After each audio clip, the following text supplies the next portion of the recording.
बिस्मिल्लाहिर्रहमानिर्रहीम। गुस्ल चाहे गुस्ल जनाबत हो, गुस्ल जुम्मा हो, गुस्ल ईद का हो, ख़वातीन के गुस्ल हैज़ निफास इस्तिहाज़ा, जो भी गुस्ल है ना, मैयत वाले गुस्ल के अलावा, जो मैयत को हम गुस्ल देते हैं उसके अलावा जो भी गुस्ल है उसका यही एक तरीका है जो अभी हम आपको सिखा रहे हैं। एक ही तरीका है सब गुस्लों का, जुम्मे का हो या कोई और हो, जनाबत हो, जो भी हो। मैयत का अपना वो खास है, वो हम आपको वो भी ट्रेनिंग देंगे। इसमें क्या है, पहले जिस्म को पाक करना है। अगर जिस्म पे कोई निजासा लगी हो या साबुन लगा के सारा जिस्म पाक कर लें। जब पाक हो जाए ना, उस वक्त पानी को अपने से दूर कर लें।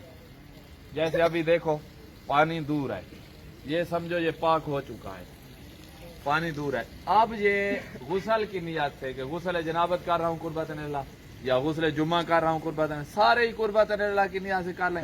किसी में वाजिब या मुस्ताहब कहना जरूरी नहीं होता। और नियत इरादा होता है, ये मैं अल्फाज में आपको बयान कर रहा हूँ। नियत ये इरादा होता है कि गुस्ल जनाबत कर रहा हूँ कुर्बतन अल्लाह। पहले सर और गर्दन धोएगा। जैसे सर और गर्दन धुल जाए, यही एक गलती होती है जिसकी तरफ तवज्जो करें। सर और गर्दन जब धुल गई है ना, पानी को अपने से दूर कर लो। फिर दायां तरफ सारी धो लेंगे, कोई जगह खाली ना रहे, और फिर बाएं तरफ सारी धो लेंगे, कोई जगह खाली ना रहे। अगर कोई ये दायां बायां ना करे और इकट्ठा अगर जिस्म धोना चाहे तो भी ठीक है। सर गर्दन धोने के बाद पानी अलहदा करके सारा जिस्म इकट्ठा धो लिया जाए तो भी गुस्ल हो जाता है। अच्छा ये है कि दायां और बायां अलहदा अलहदा किया जाए। अब ये गुस्ल करेगा ना, ये समझो पाक हो गया है। नियत इसने की हुई है कि मसलन गुस्ले जुम्मा कर रहा हूँ कुर्बतन इल्लल्लाह। अब धो, सर गर्दन धो अच्छी तरह,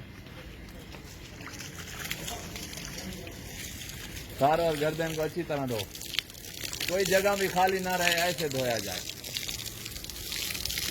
सीधे खड़े हो जाओ ना, सीधे खड़े हो जाओ। ये सर और गर्दन धुल रही है, कानों में उंगलियां, कानों में वो कर लो ना ताकि सब तक पहुंच जाए। ये इधर साइड में ऐसे। अब ये सर और गर्दन धुल गई। अब पानी को अलहदा करो, अपने से बिल्कुल अलहदा करो। ठीक है, हो गया अलहदा। अब बाकी जिस्म धोना होगा। तुम्हें वो शावर है तो उसको बंद कर दो, नलका है तो उसको चलाना बंद कर दो, पैप है तो उसको अलहदा कर लिया। अब दाएं तरफ धो लो और फिर बाएं तरफ, और सारा जिस्म धोना चाहे तो भी ठीक है। पहले दाएं तरफ धो लो सारी, कोई जगह खाली ना रहे। ऐसे पीछे से भी, इधर तुम्हारी साइड में आए सारा। ये एक टांग को ऊपर करो, टांग को ऊपर करो और अंदर से हाथ मारो, बिल्कुल अंदर से नहीं, बस सलवार के लिए ऐसे।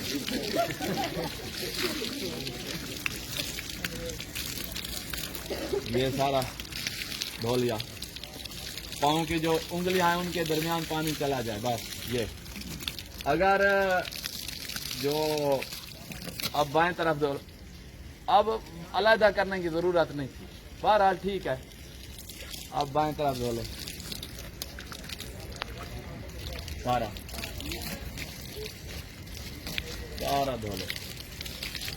जो पैरों की एड़ियां होती हैं ना, उनमें कभी वो बनी होती हैं जिसको आप अरबी में उनको शकूक कहते हैं, उर्दू में खुट्टे कहते हैं आपकी सराइकी में। उन वो बड़ी बड़ियां तो उनमें भी पानी घुसना चाहिए, और घुस जाता है, बड़ियां तो घुस जाता है। और जो उंगलियां हैं मिली हुई हैं किसी की, तो थोड़ा खोल ले, उसमें पानी घुस जाए बस। ये सारा धुल गया है। टांगों के दरमियान सारा ही, हाथ भी मारना है ना, टांगों के दरमियान हाथ मारते जाएं ताकि हर जगह पानी पहुंच जाए। ये गुस्ल हो गया, पूरा हो गया। अल्हम्दुलिल्लाह रब्बिल आलमीन, काफी है।